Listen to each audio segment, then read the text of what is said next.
예, 나라박 소식이 우리 증시로까지 번졌습니다. 화면부터 먼저 만나보겠습니다.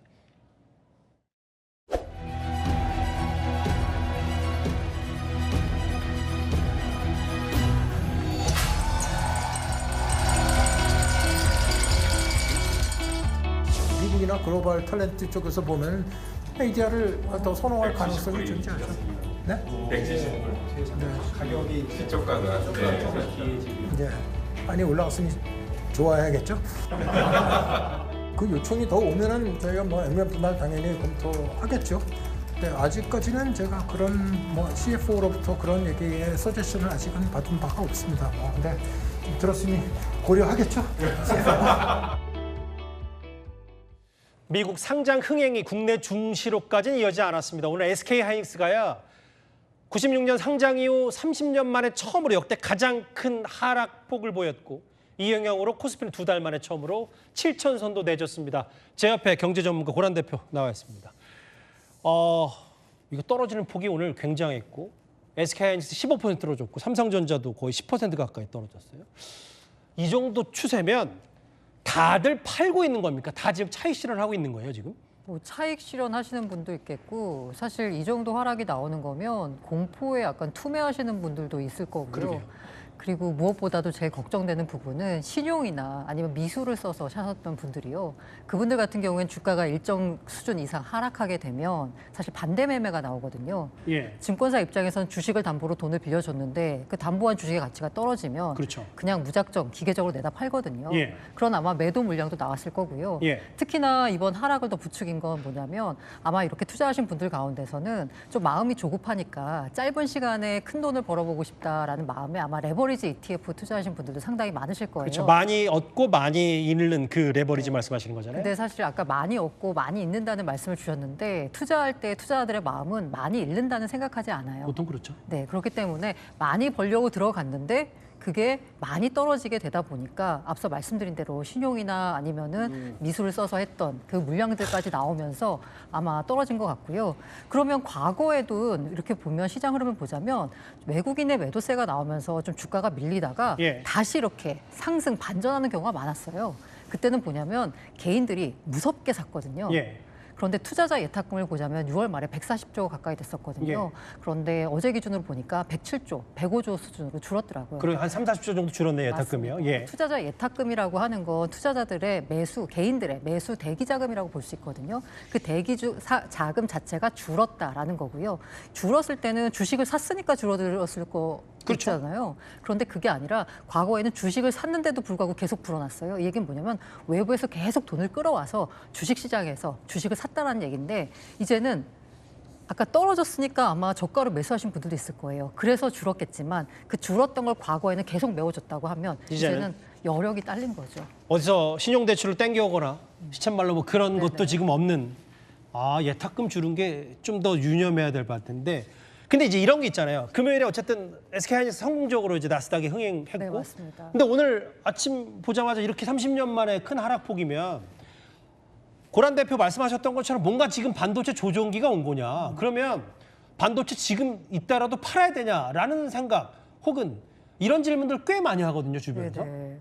지금 팔아야 되냐라고 하면 이미 1차로 차익 실현할 기회는 약간 놓쳤다라는 게 맞을 것 같아요. 지금 오히려 하락폭을 보자면 투매에 따른 과매도에 따른 오히려 반등이 나오는 지점일 수 있기 때문에 이런 날 같이 매도를 하는 거는 좀 맞지 않는 투자 전략 같고요. 예. 오히려 실적을 좀 기다려봐야 되지 않을까라는 생각이 듭니다. 예. 사실 삼성전자가 사상 최대 실적을 냈는데도 불구하고 해당 일에 주가가 빠졌거든요. 그렇죠. 이 얘기는 뭐냐면 삼성전자가 실적을 냈는데 이게 1분기와 다른 점은 뭐냐면 어닝 서프라이즈 맞아. 그런데 엄청 어닝 서프라이즈는 아니야 였던 거예요. 아니 세계 1위를 했는데 얼마나 더 감동을 줘야 되는 거예요, 사실 삼성전자가? 1분기에 시장이 예상한 거는 40조 원 초반대를 예상했었거든요. 예. 그런데 실제 뚜껑을 열어보니까 50 몇 조가 나왔어요. 예. 그런데 이번에는 다들 80조대를 예상을 했었어요.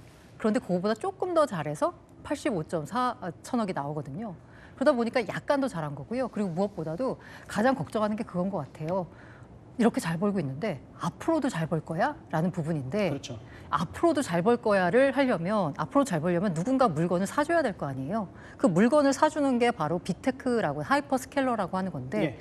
요즘 이곳들이 뭐 AI 버블론에 휩싸이면서 앞으로도 계속 사줄까라는 부분에 대한 의구심이 있는 거거든요. 저기 보면 그래서 일부 뭐 모건스탠이나 키움증권도 목표 주가를 조금 조정하는 느낌도 있어서 목표 주가를 185만 원으로 좀 하향 조정한 데도 있어요. 근데 제일 중요한 거 이런 것 같아요. 자, 여기까지는 조정기라고 누군가가 볼 수 있고 나중에 다시 반등할 수 있다고 하지만 오늘 밤부터 SK 하이닉스 레버리지 상품 미국에서도 되면 네네. 근데 저는 뭐 올라갈 때도 있고 떨어질 때도 있지만 레버리지 상품이 미국에서도 출시가 되면 이 변동성이 이게 앞으로 우리나라에 미치면 저게 좋지 않을 것 같다는 느낌도 들어서요. 단기적으로는 확실히 안 좋을 것 같습니다. 변동성이 이제 낮에만 신경 써야 됐던 변동성이 이제는 밤에도 신경 써야 되는 변동성이 됐고요. 밤에 그렇게 변동성이 커진 그 가격이 아침에 우리 장이 문을 열었을 때 우리 장에도 이제 영향을 주게 되거든요. 예. 이 때문에 변동성이 커지는 건 어쩔 수 없지만 그런데 이렇게 거래가 활발하게 된다는 얘기는 글로벌 자금들이 SK 하이닉스에 대한 관심이 많아진다는 거잖아요. 예. 유동성 측면에서는 장기적으로 봤을 때는 긍정적인 측면도 있습니다. 알겠습니다. 오늘 검은 월요일 왜 이렇게 됐는지 고란 대표와 함께 집중 분석해봤습니다. 고맙습니다.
정부가 호남에 추진 중인 반도체 메가 프로젝트에 삼성전자 노조가 변수가 되는 걸까요?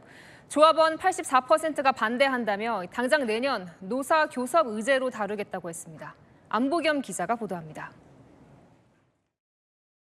전력 용수, 인력 확보, 그리고 여러 인프라 등 많은 인센티브 지원이 기대되는 광주를 후보지로 계획하고 있습니다.